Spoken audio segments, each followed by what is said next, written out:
Fala aí, pessoal! Começando agora o podcast da semana. Para quem tá chegando pela primeira vez, sejam bem-vindos ao Sessão às 6. Meu nome é Lucas Ribeiro e vamos falar um pouco sobre um filme que tava bem ansioso para assistir e finalmente foi lançado. A Mulher na Janela.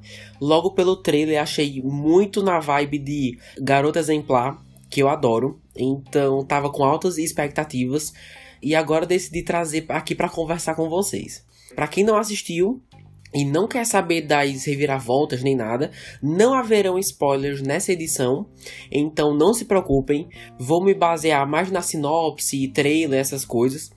Então é isso, vamos começar.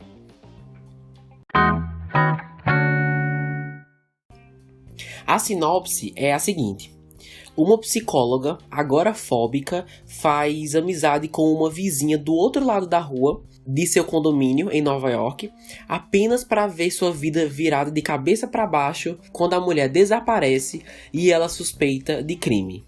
É dirigido por Joe Wright e é uma adaptação de um livro de mesmo nome do autor A.J. Finn. Como eu falei agora há pouco, o que me atraiu foi a história em si, um mistério que me remeteu à Garota Exemplar e um elenco bem conhecido, né? Temos Amy Adams, Anthony Mackie, Julianne Moore, e vamos falar de seus personagens daqui a pouco. Mas quando finalmente foi lançado, vi que muita gente detestou. Inclusive, tem uma boa chance de você que está ouvindo esse episódio também não tenha gostado. Mas eu preciso admitir que gostei. No fim das contas, curti e não me arrependi de ter visto. Eu não conhecia o livro, nunca li. Não sei o quão fiel é. Então, isso talvez tenha me favorecido. Deixa eu começar pelo que funcionou pra mim, certo? Primeiro, eu adorei o mistério. Sem entrar muito em detalhes, mas o modo como as coisas aos poucos foram se desenrolando, eu senti que estava com a protagonista, no sentido dos dois tentarem entender o que tá acontecendo, sabe? Eu e ela. O roteiro nunca chegou num ponto tão complexo que não dava pra entender nada. E eu digo isso porque já vi filmes que tentaram ser super diferentões, reviravolta atrás de reviravolta, e eles acabam fazendo por fazer, mas aqui eu não senti isso. Mas assim, isso não significa que a história é perfeita. Falo mais sobre isso já. Mas o próximo tópico que eu preciso elogiar é a cinematografia. Esse filme é muito bem filmado. Falando como alguém que adora aprender sobre cinema e bastidores, etc., achei super interessante.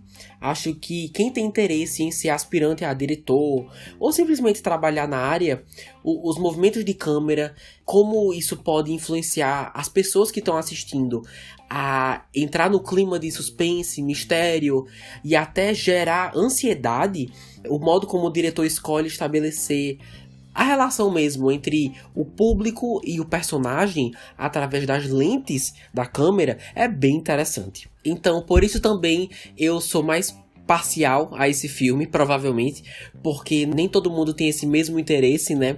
Só quer assistir e pronto, é justo. E quero aproveitar que já entrei na parte mais técnica para mencionar também a fotografia, que é muito bonita, nem chegar a ser simples demais, ou seja, é uma coisa amadora, e nem chegar a ser muito hollywoodiano, sabe, muito forçado. Me marcou principalmente os diferentes padrões de cores, ou seja, quando ela e a gente também, né, mudava de um cômodo para outro, porque isso ajudava a história a atrair o meu interesse visualmente falando, mas ainda assim ter a história praticamente inteira em um único cômodo, que é a casa dela, né, no caso. Então, isso também foi legal. Certo, como falei, não é um filme perfeito, apesar dos pontos positivos, os negativos existem, então vamos a eles. Vi que muita gente achou o filme uma perda de tempo, principalmente por ser meio parado, não ter muita ação, e eu entendo, mas pra mim funcionou. Um filme tem que ser muito parado pra eu achar isso um defeito. Eu sou bem paciente, mas o que eu realmente não posso negar é a má distribuição da história. Porque algumas coisas, quem assistiu sabe, algumas coisas têm tempo de sobra para serem abordadas e outras, principalmente faltando lá uns 20 a 30 minutos, parece não ter tempo nenhum. E acaba sendo bem corrido, o que é bem chato, porque esse problema acontece justamente no terceiro ato, ou seja, no clímax, né? Quando as coisas finalmente são reveladas. E aqui, no caso, o público tem tudo isso jogado na cara, sem uma explicação bem elaborada. Então, essa má distribuição de tempo prejudicou bastante, porque, como consequência, é bem comum a pessoa, o público, né, terminar o filme com algumas dúvidas ou sentir que faltou alguma coisa, o que é uma pena, porque isso poderia ser resolvido ainda na fase inicial do roteiro. Esse é o maior erro, mas se eu pudesse escolher um segundo, eu diria que é o mau aproveitamento dos atores. Deixando agora um gancho para a próxima parte, né, que é a seção dos personagens, mas adianto que é um desperdício enorme de talento você ter atores de peso em seu filme como Julianne Moore, Gary Oldman, Anthony Mackie, para todos eles terem pouquíssimas cenas. Acaba sendo meio ridículo. Como eu falei, eu não sei se isso é fiel ou não ao livro, mas não faria mal ao filme dar um pouco mais de espaço para esses atores que todos nós sabemos têm uma bagagem enorme aí, com ótimas performances nos últimos anos. Então tem isso também. Mas dito isso, sobre os personagens em si, ou devo dizer personagem, Amy Adams interpreta a psicóloga Anna e é claramente a estrela da história. O roteiro foi escrito especificamente para que ela fosse o destaque. E como falei, isso é bom e ruim. Bom porque ela é uma atriz sensacional e sabe fazer o bom uso disso, mas ruim porque acaba tirando de quem mal tem tempo na tela, sabe? E é por isso que ela é a única aqui na seção dos personagens hoje. Mas, bom, eu adoro a Amy, eu acho ela super talentosa. Não sei se esse é o seu melhor filme, provavelmente não, mas como nos outros em que ela já participou, continua excelente. Interpreta uma pessoa com traumas no passado e com uma saúde mental bem difícil, digamos assim, e acredito ter interpretado isso muito bem. Mas assim, agora, não sei se ela foi fiel no quesito agorafóbica, se é assim que, tipo assim, se o modo como ela interpretou essa condição, se é assim que as pessoas realmente são na vida real, ou se ela levou pro lado mais caricato, não tenho essa informação. Mas o que me conquistou foi que, apesar de ter a sanidade meio duvidosa às vezes, o mistério é tão provocativo para ela, num grau que se sente obrigada a se impor e enfrentar seus próprios medos e suas próprias dificuldades para conseguir respostas. E apesar de não ser perfeita, ela foi carismática o suficiente para que eu sentisse vontade de torcer por ela. Então, no fim das contas, foi isso que me impactou mais. Seguindo aqui com os comentários finais, há certos momentos em que eu realmente achava que eu estava assistindo uma peça.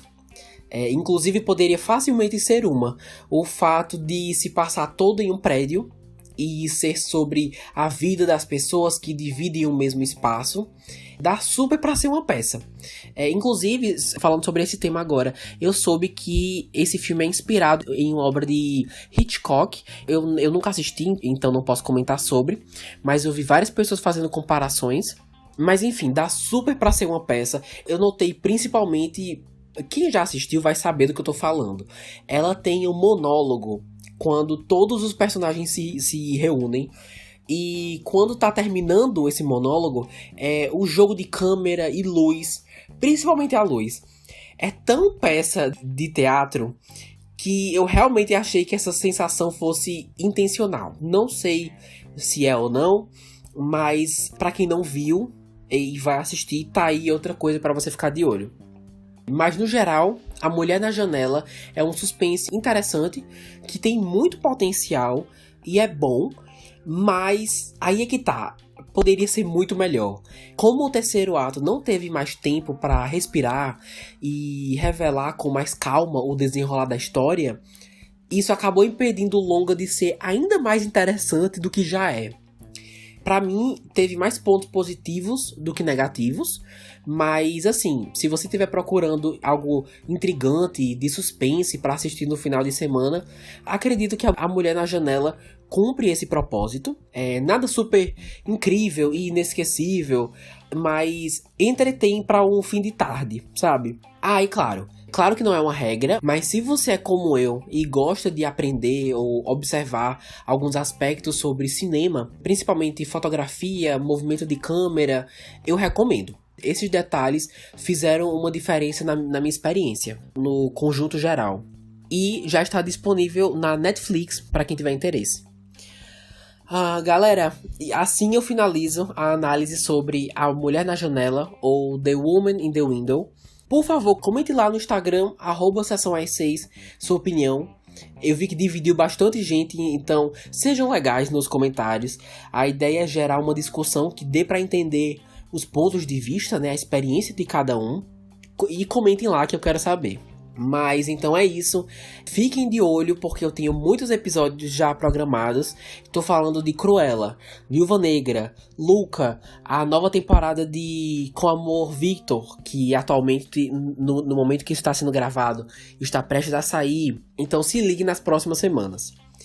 Obrigado aos que escutaram até aqui e me encontro com vocês na próxima semana. Até mais!